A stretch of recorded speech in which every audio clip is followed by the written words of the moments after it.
Si comme moi vous faites partie des heureux élus qui ont gagné leur dossard pour le marathon pour tous, je vous conseille vivement de partir en reconnaissance de cette partie du parcours qui est indiscutablement la plus difficile, de Boulogne à Meudon en passant par le château d'Arsailles. Si vous n'en avez pas l'occasion, je vais vous montrer quelques passages parmi les plus marquants avec mes commentaires, mais pour un aperçu plus complet et filmé avec du matériel plus pro, je vous ai mis quelques liens en description. On va aussi parler de ma prépa, de comment ça se passe pour moi, de ce que j'ai prévu pour la suite, de quel matériel je prévois d'utiliser le jour de la course. Je vous ai fait des chapitres dans la description, comme ça vous pouvez directement cliquer sur ce qui vous intéresse. On démarre aujourd'hui à Boulogne, ce qui le jour J voudra dire qu'on aura déjà fait plus de 10 km. Je n'ai pas trop filmé dans la ville parce qu'il n'y a pas grand chose à mon avis à signaler sur le parcours, donc on arrive directement à Sèvres où il y aura un ravitaillement à 15 km. Ça commence déjà à grimper un peu, rien d'insurmontable, ça reste une montée assez progressive, mais ça dure un bout de temps. Ça fait longtemps que je ne vous ai pas fait une vidéo, j'ai été débordée bien comme il faut, et surtout, pour être honnête, le moral en ce moment, c'était pas ça. Puis il y a quelques problèmes de santé qui s'en sont mêlés par-dessus le marché. Heureusement, on arrive à quelques jours déjà du marathon et dans la partie de mon plan d'entraînement où la charge d'entraînement réduit progressivement pour refaire de l'énergie d'ici à la course. Donc aujourd'hui, l'idée, c'est de faire un peu de distance et de côte pour me rassurer pour le jour J.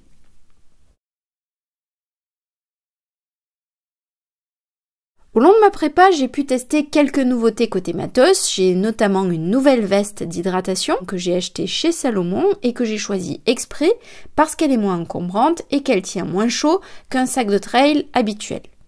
Forcément, elle porte moins de liquide, mais elle me permettra tout de même de faire moins d'arrêts au ravito sans être trop chargée. Pour les femmes en plus, je trouve qu'elle ne repose pas trop sur la poitrine, elle ne ballotte pas, les bidons sont suffisamment près de la tête pour ne pas galérer pour boire. Je ne peux plus non plus revenir en arrière sur les chaussettes à orteils Injinji. Ça, en plus de ma sempiternelle crème Noc, c'est mon duo de choc pour la survie de mes pieds et la lutte contre les ampoules. Arrivé à Ville d'Avray, ça continue à monter gentiment, mais franchement, c'est tellement mignon comme ville qu'on ne le sent pas trop passer. Et puis surtout quand on sait les difficultés qui nous attendent après, mais c'est de la gnognotte.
Pour le ravito, habituellement, je fonctionne plutôt avec des compotes ou des bars, mais sur ce marathon, je n'avais pas envie d'être trop chargée ou de m'arrêter trop souvent au ravito, donc j'ai goûté les gels de Meltonic qui sont très agréables.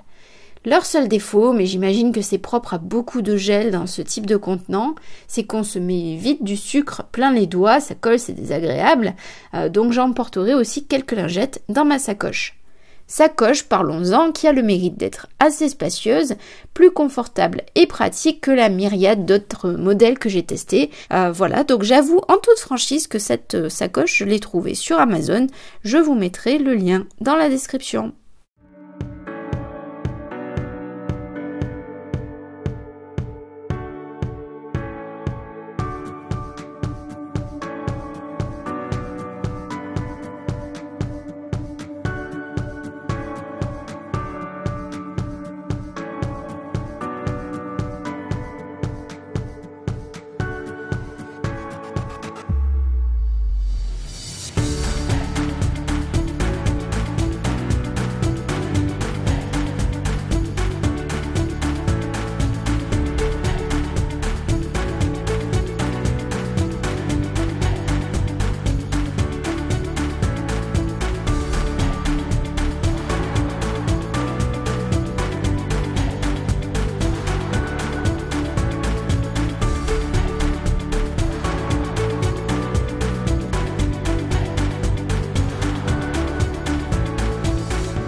Dans ces prochains jours, je vais me concentrer surtout sur mon alimentation et mon sommeil pour être le plus en forme possible.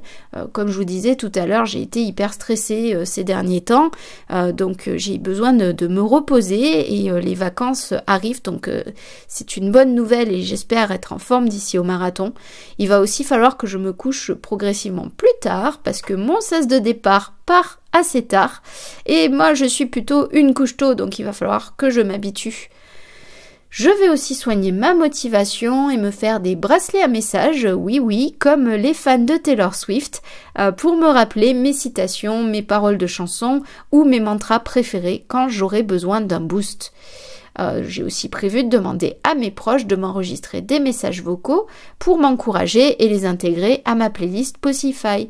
Je sais pas comment vous faites pour vous garder le moral dans les moments difficiles. Si vous avez des astuces à partager, venez me le dire dans les commentaires. À 20 km, on arrive dans Versailles et c'est une de mes parties préférées. Déjà parce que à partir du monument Pershing, ça descend. Et ensuite parce que le château de Versailles, ça ressemble à une récompense, une belle cerise sur la moitié du gâteau où je pense qu'on peut s'attendre à des animations sympas. En plus, même si le 10 août, on va courir de nuit, pendant l'entraînement, c'est ombragé avec des arbres partout, c'est pas de refus avec la chaleur actuelle.